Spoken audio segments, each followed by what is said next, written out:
आई। सोनरा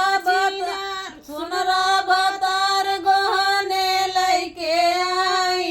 दादी छिनार बुझा का लैके आई। बड़ी अम्मा छिनार बुझा का लैके आई। बड़ी अम्मा छिनार बुझा का लैके आई। बड़ी अम्मा छिनार बुझा का लैके आई। बड़ी अम्मा छिनार बुझा का लैके आई। बड़ी अम्मा छिनार बुझा का लैके आई। बड़ी अम्मा छिनार बुझा का लैके आई। बड़ी अम्मा छिनार बुझा का लैके आई। बड़ी अम्मा छिनार बुझा का लैके आई।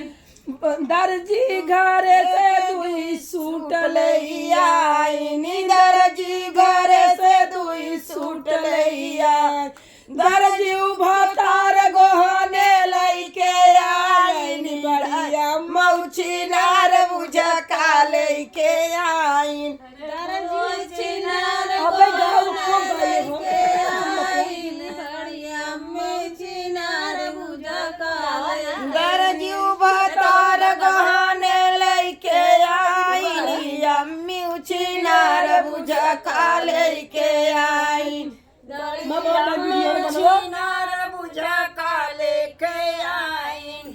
नानी छिनार छिनार बुझा का लैके आई। बुआ छिनार बुझा का लैके आई। बुआ छिनार बुझा का लैके आई। बुआ छिनार बुझा का लैके आई। पनवन का दुई ढोलक लियाई। पनवन का दुई ढोलक लियाई।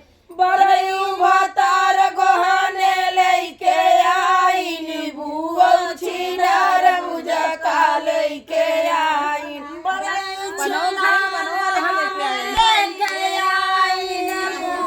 छिनार बुझा का लैके आई। बड़ऊ छिनार बुझा का लैके आई।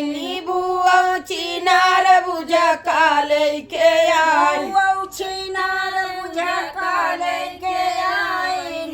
बुआ छिनार बुझा का लैके आई। नानी छिनार बुझा का लैके आई।